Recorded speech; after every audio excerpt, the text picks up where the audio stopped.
All right. So I'm going to talk a little bit about movements from my competitive days of CrossFit that I no longer do. Some, for me, they just hurt my joints a little more than I'd like. Others, I think that they're a little more high risk versus reward. And there's other things that you can do or implement that get the same stimulus or same response out of. Some movements that I think that we do as competitive CrossFitters that have a little high risk, low reward. But for competition, I enjoyed most of them and actually miss doing a lot of them. I just don't think that at the stage I'm at where my training, I can do other movements to get the same effect. So here's my list.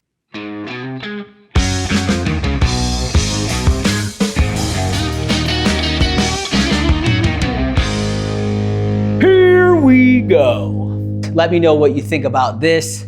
If you have anything else on your list that you no longer do or feel is high risk, low reward type movements that we do in the CrossFit competition world. My number one, and I've been saying this for years, and I think a lot of guys have pistols. I, in my head, don't see a whole lot of reward doing pistols. To be honest, I didn't even do them in training unless I knew the open was coming, possibly, and I thought that they might get added into one year. If we were told the regional workouts and pistols were in them, I did them. And then close to games, I would start adding a little bit of pistol volume in because they normally showed up at the games. So pistols, I just think that you can put yourself in a bad position a lot easier where you can get the same effect out of a pistol as doing a Bulgarian split squat, a lunge, a box step up. So there's a lot of different movements that you can do to get the same benefits out of a pistol. So for me, I just don't do them anymore. It's not even like a thought. I don't even think about them. So, and like I said, I didn't even do them that often when I was in training for competitions. I didn't like the way they made my knees feel. So yeah, if you're out there thinking you got to be doing pistols and you're not competing, there's definitely other ways to get the same benefits. Again, split stance or split squats, box step ups, lunges, lots of things like that I feel like are a little less risky and get the same benefits out of. Number two, a sumo deadlift high pull.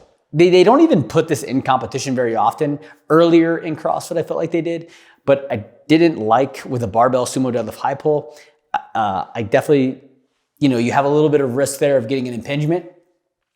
You can actually do some high pulls with single arm dumbbells that get a really good effect. So I just don't think that the sumo deadlift high pull on a barbell narrow grip is a great position to get your shoulder into. If you do it with a dumbbell, single arm, you can have it out wide. It puts it into a little bit better position. And there's just other things that we can do to hit our shoulders. And so I definitely have stopped doing sumo deadlift high pulls, and I did not do them very often either. And even when they were in competition, it was just kind of like, okay, I got to do these now.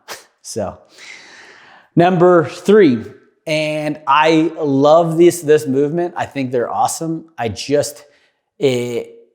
it so often. I trained it so much when I was in competition. Now I just have kind of steered back from it because of and I'll go into it, but a handstand push up. And I love handstand push ups. And I think that they were one of my favorite movements to do, to add into workouts. I love them. I will still do them here and there, maybe once a month, once every 2 months, something like that is probably the amount of volume. And it's pretty low volume when I do them. But I feel like with handstand push-ups, there's risk on your neck, slamming your head into the floor over and over again. I remember getting I would do hundreds of them in a setting, and I would have headaches. Sometimes my neck would hurt, tweak your neck. If you go to failure, you could just land on your head. So there's a lot of risk there for a little reward where you could do a dumbbell strict press or a barbell strict press or,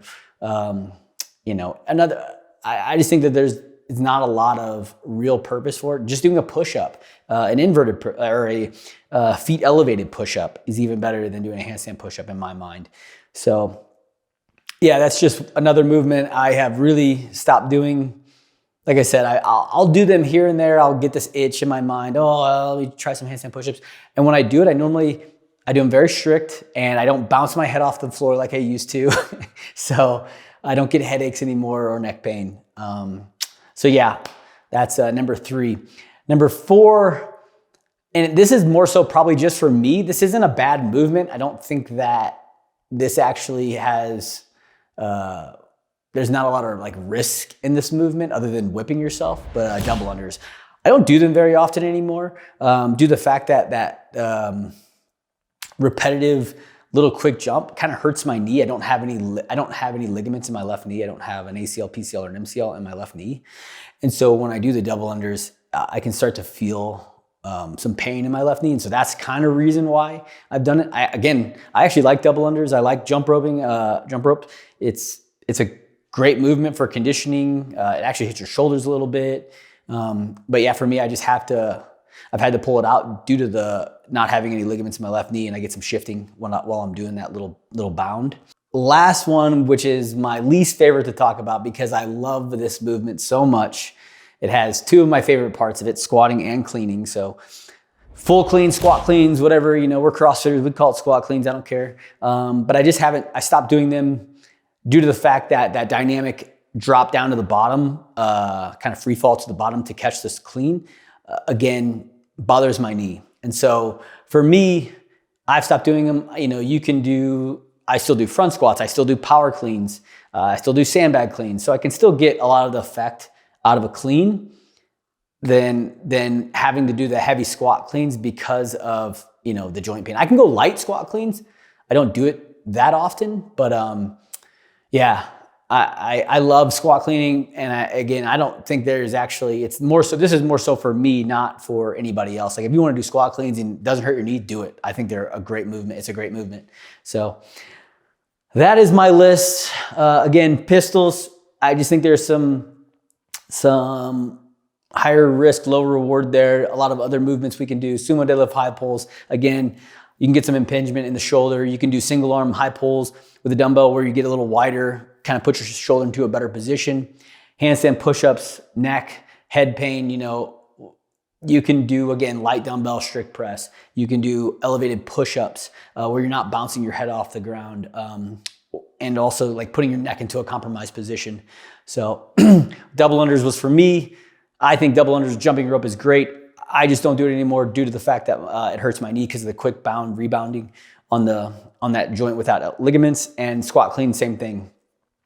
I'm not saying don't do them anymore because I think squat cleans are great and I love them. They were one of my favorite movements in CrossFit. But the dynamic dropping into the bottom with a heavy load is definitely a little bit more stressful on my knee than I want it to be. So tell me what you guys think. Give me your thoughts on my list. Tell me what movements you don't do or whatever. I'd love to hear your thoughts on this as well. So hope you guys like that. Like, subscribe, do the thing. As always, don't forget to pay the man.